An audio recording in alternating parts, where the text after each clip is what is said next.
तो दोस्तों, स्वागत है आपका एक नए एपिसोड के अंदर। और मैंने अपना फोटोग्राफी करियर 2013-14 में शुरू किया था। और 2014 में मैंने अपना सबसे पहले फ्लैश लाइट बाई किया था। तब मुझे याद है कि चाइनीज़ कंपनी होती थी, अभी भी है। Not a Chinese company, it is an Indian company, but उनके products normally made in China आते थे और आते हैं मे बी। और उसका मैंने एक अपना पहला फ्लैश लाइट बाई किया था। तो मैंने जितने भी प्रैक्टिकल्स थे सारे के सारे उसी लाइट के साथ अपने अकम्प्लिश किए थे। लाइट को लेके, स्पीड लाइट को लेके, फ्लैश को लेके, फ्लैश को समझना, फ्लैश के प्रैक्टिकल्स करने। फ्लैश इट सर्विस है, ह्यूज टॉपिक, बहुत बड़ा टॉपिक है फ्लैश। और लोगों को लगता है कि बहुत सिंपल सा टॉपिक है फ्लैश, बट नहीं, फ्लैश एक बहुत बड़ी चीज़ है। फ्लैश को समझने में, उसको हैंडल करने में थोड़ा वक्त लगता है। तो 2013-14 में जब मैंने अपना फोटोग्राफी करियर शुरू किया और 2014 में जब मैंने पहला फ्लैश बाय किया, तो बड़ी दिक्कतें थी। पहली बहुत बड़ी दिक्कत थी कि ऑफ कैमरा फ्लैश को ट्रिगर कैसे करवाएं, वो भी वायरलेसली। तो मैंने वायरलेस तो नहीं, लेकिन एक वायर तैयार किया था तब, जो एक लैंड केबल होती है उसको कनेक्ट कर लिया था मैंने, और उसके TTL की सारी कैपेबिलिटी मैंने मैनेज कर ली थी ऑन कैमरा। तब मेरे पास जो कैमरा था वो कैनन का EOS 60D कैमरा था। और तब मेरे पास एक ही TTL टाइप फ्लैश होती थी, जिसको मैं ऑफ कैमरा भी तार के साथ, लैंड केबल के साथ मैं उसको कनेक्ट कर लेता था। लेकिन बहुत चैलेंज होते थे, कभी केबल टूट गई, कभी ट्रिगर में कुछ प्रॉब्लम आ गई है, इस कनेक्टर में प्रॉब्लम आ गई है, बहुत बड़ी प्रॉब्लम होती थी। फिर सेम कंपनी ब्रांड ने एक रेडियो ट्रिगर्स लॉन्च किए, मीन्स आप फ्लैश को रेडियो ट्रिगर के साथ फायर कर सकते थे। बट उसमें प्रॉब्लम ये थी कि कई टेक्निकल प्रॉब्लम थी। मीन्स एक तो उसकी एफिशिएंसी की प्रॉब्लम थी। वो जो रेडियो ट्रिगर थे जो आए थे तब, इंडिया की बात कर रहा हूँ मैं, जो हमारे इंडिया में नॉर्मल मार्केट में जो प्रोडक्ट्स थे, जो नॉर्मल शॉप पे में प्रोवाइड होते थे, तो जो रेडियो ट्रिगर था तब वो प्रॉब्लम देता था जब आप आउटडोर शूट करते थे, वो मिस फायर कर देता था। इंडोर वो ठीक काम कर लेता था कई बार, बट उसकी मिस फायर की प्रॉब्लम बहुत ज़्यादा थी। और वो ड्यूरेबल नहीं थे, कभी भी ख़राब हो जाते थे, पता ही लगता था। तो मार्केट में एक नया प्रोडक्ट आया, एक नई कंपनी आई, वो थी योंगनू। वो बिल्कुल चाइनीज़ थी, लेकिन उनके प्रोडक्ट बड़े स्ट्रॉन्ग थे।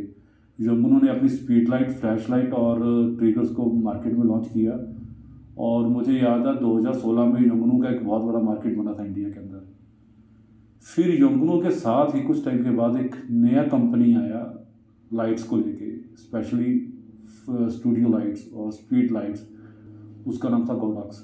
तो गोडॉक्स के प्रोडक्ट बहुत इनोवेटिव थे। तो मुझे याद है 2016 के अंदर मैंने गोडॉक्स का पहला फ्लैश बाय किया था 860V2 मॉडल, V862 मॉडल।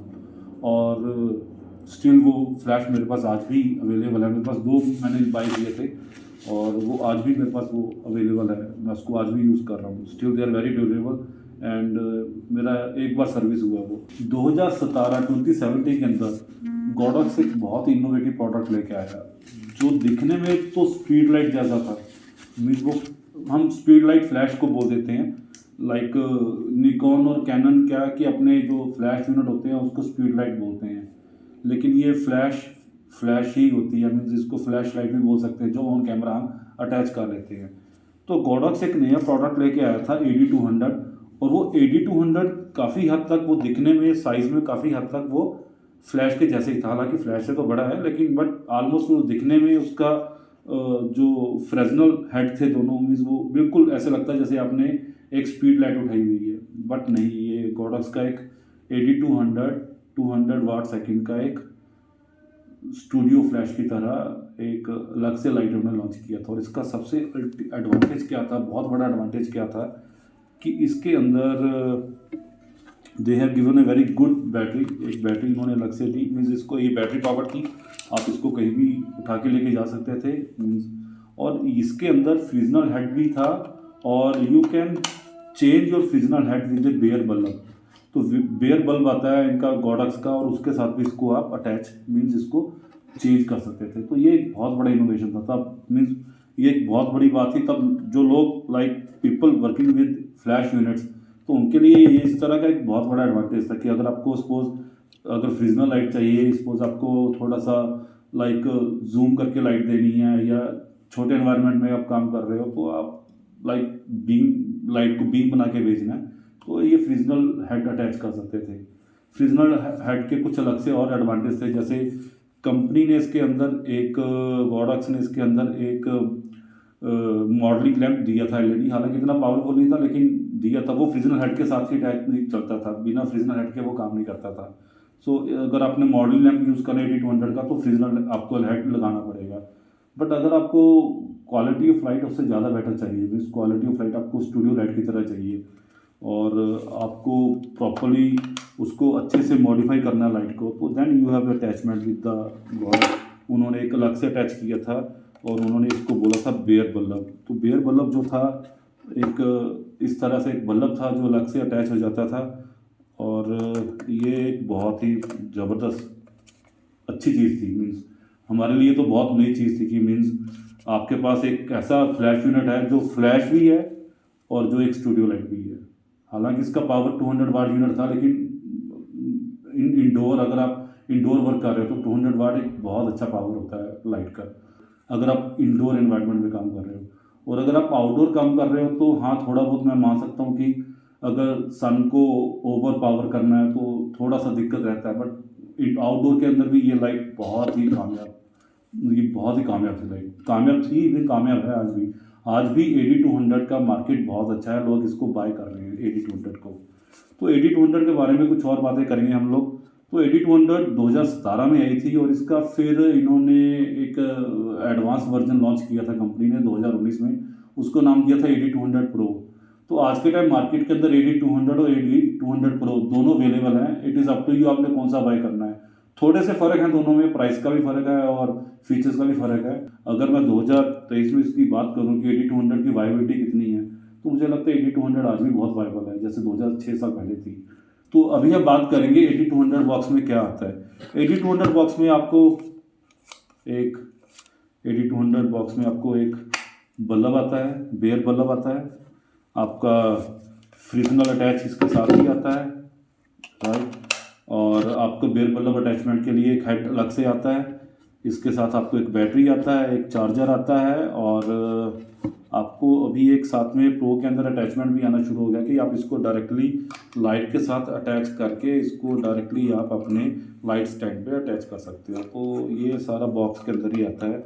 और इसका जो केस है, मुझे गॉडक्स 200 की सबसे अच्छी बात ये लगती है कि ये लाइट इतनी कम्पैक्ट है कि इसको आप कैमरा बैग के अंदर भी डाल के इसको कहीं भी लेके जा सकते हो। मीन्स इसका जो लॉजिस्टिक्स है ना, बहुत इजी है, मीन्स इसको लेके जाना बड़ा इजी है। तो ये फ्लेक्सिबल बहुत ज़्यादा है, मीन्स इसको आप कोई भी कैमरा बैग के अंदर ये आराम से फिट हो जाती है, राइट। और वेट थोड़ा सा है अराउंड इसका, like it is less than 1 kg फिर भी, बट वेट थोड़ा सा है, वेट होगा डेफिनेटली। इसका बैटरी काफ़ी हैवी है और ये बैटरी पावर्ड है, तो डेफिनेटली वेट तो रहेगा इसका। और बॉक्स के अंदर ये सारा कुछ इसके अंदर अवेलेबल है। और बॉक्स की अच्छी बात करूँ तो इसमें हार्ड केस आता है, ये प्रॉपर्ली हार्ड केस के अंदर अटैच होकर फिट होके आती है जो लाइट होती है। So this is hard case जो भी गॉडक्स 8200 के साथ दे रहा है, तो ये मुझे बहुत अच्छा लगता है। हार्ड केस का बहुत फ़ायदा होता है। मैं जब ट्रैवल किया, मैंने काफ़ी ट्रैवल की है और हार्ड केस का बहुत फ़ायदा हुआ। इवन मैंने इसको लाइक एयरलाइंस में भी लेके गया हूँ, वहाँ पे भी कोई प्रॉब्लम, बैगेज में भी कोई प्रॉब्लम नहीं आई कभी भी हार्ड केस को लेके। मेरी लाइट को कभी भी कुछ डैमेज नहीं आया, तो ये बहुत अच्छी चीज़ है। आगे बिल्ड क्वालिटी की अगर बात करूँ तो जो 8200 है वो बिल्ड क्वालिटी में थोड़ी सी, अगर मैं इसको कंपेयर करूँ फ्लैश यूनिट से, तो वैसी ही है। प्लास्टिक है, बॉडी प्लास्टिक का है, बट रिजिड है, काफ़ी हाई रिजिड है। बट फिर भी मैंने इंटरनेट पे देखा है कि कई लोगों की लाइट्स डैमेज हुई हैं गिरने से और कुछ और रीज़न से। एक तो जो पीछे का एलसीडी है वो उस पर कोई प्रोटेक्टिव गियर नहीं है, मीन्स उसका कोई प्रोटेक्शन नहीं दिया कंपनी ने, तो वो एक प्रोटेक्शन इसको इनबिल्ट देना चाहिए। तो इस तरह का कोई प्रोटेक्शन कंपनी ने इस तरीके से नहीं बनाया कि अगर कहीं गिर जाए लाइट तो कोई प्रोटेक्शन इसमें अवेलेबल है। बाकी बिल्ड क्वालिटी ये प्लास्टिक है प्रॉपर। सो अगर मैं बोलूँ ड्यूरेबिलिटी, इसका टफनेस, तो टफनेस है लेकिन है प्लास्टिक है, राइट। और लेकिन एलसीडी काफ़ी अच्छा दी है। एलसीडी में मेन्यूज़ अवेलेबल हैं सारे के सारे, एलसीडी में डिटेल्स आती है। लेकिन एलसीडी को अगर आप सनी डे के अंदर पढ़ रहे हो तो एलसीडी पढ़नी बड़ी मुश्किल हो जाती है। इसका ब्राइटनेस थोड़ा और अच्छा होना चाहिए था एलसीडी का। और जो इसका मेन्यू सिस्टम है थोड़ा सा डिफ़िकल्ट है समझने में, आम जो लेमैन है उसको समझने में थोड़ा सा डिफ़िकल्ट है।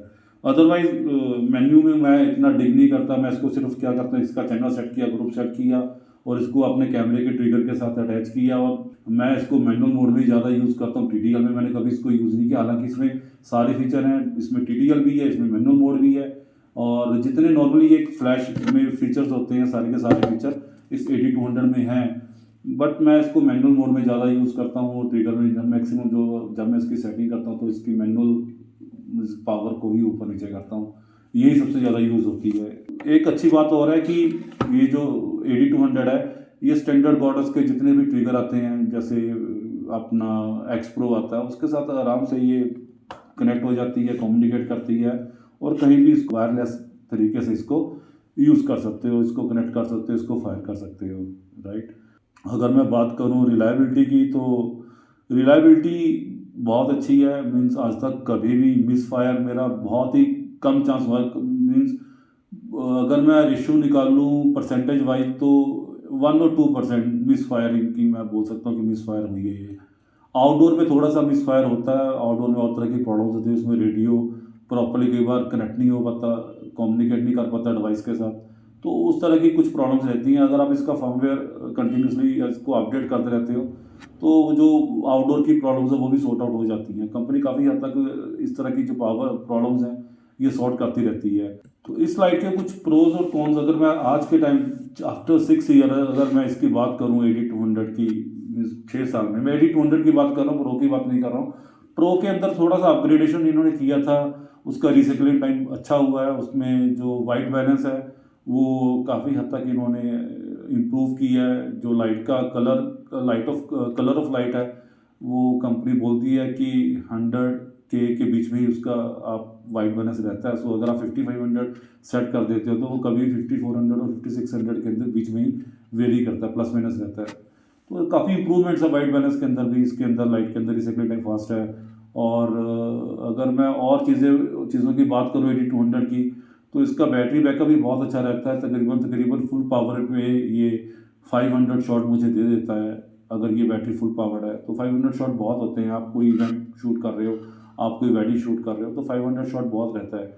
बट अगर आपको लगता है कि आपका 500 शॉट से ये एक्सीड हो जाता है तो मैं रिकमेंड करूँगा कि आप इसकी एक एक्स्ट्रा बैटरी जरूर बाय करके रखें, क्योंकि बैटरी एक्स्ट्रा होने से फ़ायदा ही रहता है। तो क्योंकि बैटरी थोड़ा सा टाइम ज़्यादा लेती है चार्ज होने में, तो कई बार आप इवेंट शूट कर रहे हो और बीच में ये इसका बैटरी डाउन हो गया और आपने बैटरी चार्ज पे लगाया, तो आप ये दोनों चीज़ें इकट्ठे नहीं कर सकते। तो आप एक बैटरी चार्ज पे लगा के रखो और दूसरी बैटरी को आप फ्लैश में लगा के रखो। हर एक प्रोडक्ट के कुछ प्रोज और कॉन्स होते हैं, तो डेफिनेटली 8200 के भी कुछ प्रोज और कॉन्स हैं। तो इसके पहले हम प्रोज के बारे में बात करेंगे। प्रोज होती हैं लाभ, जिसको क्या इसके लाभदायक फीचर क्या है ना।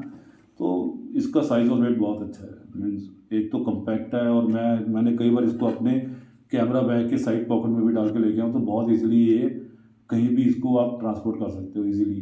बहुत ज़्यादा फ्लेक्सिबल है और वेट भी ठीक है। इट इज़ वेट, अगर मैं पूरा बैटरी डालूँ तो लेस देन 1 kg है। अगर मैं फ्लैश यूनिट्स इसकी पावर की बात करूँ, जो नॉर्मल फ्लैश यूनिट्स होते हैं, तो उससे पावर बहुत ज़्यादा है इसका। जो फ्लैश यूनिट होती है उसकी जो पावर है उसको मेज़र करते हैं हम गाइड नंबर से, बट नॉर्मली जो ये लाइट है इसको हम मेज़र करते हैं इसकी वाटेज पर सेकंड से। तो ये 200 वाट पर सेकंड लाइट है, और नॉर्मली जो फ्लैश यूनिट्स होते हैं उनसे इसकी पावर बहुत ज़्यादा है, तो इसका एक एडवांटेज बहुत ज़्यादा है। लाइट जितनी ज़्यादा होगी उतना एडवांटेज रहेगा।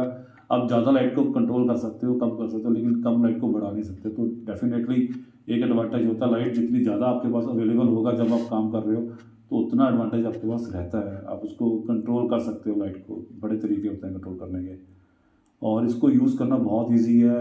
ये गोडक्स का अपना एक एस ब्रैकेट आता है, उसमें आसानी से फिट हो जाता है फ्लैश की तरह। जैसे फ्लैश के लिए एक एस ब्रैकेट्स बनाई हैं, तो ऐसे ही इसको भी आप एस ब्रैकेट के अंदर ईजिली अटैच कर सकते हो। और इसका एक खुद के साथ भी एक अटैचमेंट आता है, तो इसको इस अटैचमेंट के साथ आप अपने स्टैंड के साथ, लाइट स्टैंड के साथ इजीली अटैच करके कहीं भी यूज़ कर सकते हो। और सबसे अच्छी बात है कि आप इसके साथ नंबर ऑफ़ एक्सेसरीज ऐड कर सकते हो, और इसकी अपनी कुछ पर्सनल अटैचमेंट्स भी काफ़ी अवेलेबल हैं मार्केट में आज के टाइम। गोडक्स ने काफ़ी अटैचमेंट्स इसके साथ ऐड की हैं। उसमें से जो कुछ अटैचमेंट्स हैं लाइक बार्न डोर और इसके पर्सनल रिफ्लेक्टर आते हैं, अलग से इसका एक्सेसरी आता है, तो बहुत अच्छा एक्सेसरी अवेलेबल है। ये काफ़ी अच्छी लाइट है मेरे मेरे हिसाब से, इसके साथ इतना एक्सेसराइज जोड़ दिया इसके साथ। तो अभी मेरे पास टोटल ये 3 लाइटें हैं, तो मैं अभी सोच रहा हूँ कि by the month of by the next month मैं 2 लाइटें और ऐड करने की सोच रहा हूँ AD200 ही। देन इसका और एडवांटेज है, मॉडलिंग लैंप इसके अंदर है, डेफिनेटली है, मॉडलिंग लैंप इसके अंदर दी है, लेकिन मॉडलिंग लैंप इसका तभी काम करेगा जब इसका फ्रेजनल अटैच होगा, ये फ्रेजनल हेड जो होता है। अदरवाइज अगर आपका बेयर बल्ब है तो मॉडलिंग लैंप काम नहीं करेगा। मॉडलिंग लैंप सिर्फ और सिर्फ इसके फ्रेजनल हेड के साथ ही काम करेगा।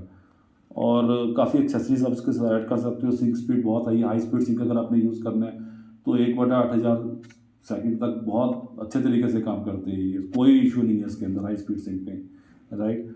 और इसको आप वायरलेसली यूज़ कर सकते हो, और आप इसको स्लेव बना के भी यूज़ कर सकते हो, इसको आप कैसे भी यूज़ कर सकते हो। इसमें वो सारे फीचर हैं जो नॉर्मली एक फोटोग्राफर को चाहिए होते हैं किसी भी तरह के काम करने के, चाहे वो वेडिंग फोटोग्राफर है, चाहे वो कमर्शियल फोटोग्राफर है, चाहे वो फैशन फोटोग्राफर है, वो कैसा भी फोटोग्राफर है उसके लिए ये लाइट बहुत अच्छी है, इसमें कोई दोराई नहीं है। लेकिन हाँ, थोड़े से इसके कॉन्स हैं जो मैं डिस्कस करना चाहूँगा। लाइक ड्यूरेबिलिटी एक बहुत बड़ा इशू है। थोड़ा सा इंटरनेट पे मैंने देखा कि बहुत लोगों के ये लाइट डैमेज हुई है, गिरने के कारण ज़्यादा हुई है। हालांकि गिरना है कोई कंपनी का फॉल्ट नहीं है, बट लाइट इतना ड्यूरेबल होना चाहिए कि अगर गिर भी जाए, बिकॉज प्रोफेशनली कभी कुछ भी हो सकता है, तो लाइट अगर गिर भी जाती है तो वो इतना ड्यूरेबल हो कि वो थोड़ा बहुत अपने आप को मैनेज कर सके, लाइक वो थोड़ा सा स्ट्रॉन्ग हो, राइट। क्योंकि ये प्रोफेशनल लाइट्स होती हैं, professional light must be more durable as compare to normal lights, right. तो ये बहुत इंपॉर्टेंट है। और अगर स्टूडियो लाइट से कंपेयर करूँ तो स्टूडियो लाइट से डेफिनेटली काफ़ी कम्पैक्ट है, तो उसका मैच नहीं कर पाती है। स्टूडियो लाइट काफ़ी हाई पावर्ड होती हैं, तो डेफिनेटली हम उसको वैसे कंपेयर करना भी चाहिए, बिकॉज स्टूडियो लाइट में पावर डेफिनेटली ज़्यादा रहती है, उसका जो सिस्टम होता है वो बड़ा होता है इन लोगों से, इस लाइट से। बट फिर भी 200 what it self is a very good light, right. और थोड़ा सा बैटरी डेफिनेटली इसका जब हम चार्ज पे लगाते हैं तो टाइम काफ़ी लेती है चार्ज होने में। तो मैं रिकमेंड करूँगा कि अगर आपका इवेंट बड़े होते हैं, फोटोग्राफ ज़्यादा रहती हैं आपकी, और अगर आप AD200 यूज़ कर रहे हो या आप सोच रहे हो कि AD200 नया बाय करना है, तो मैं रिकमेंड करूँगा कि आप इसका एक एक्स्ट्रा बैटरी ज़रूर बाय करो, वो आपको बहुत हेल्प करेगा। थैंक यू, आप बने रहने के लिए। हमारे और वीडियोज़ आते रहेंगे। प्लीज़ हमारा चैनल सब्सक्राइब करें और शेयर करें। आपका बहुत बहुत धन्यवाद।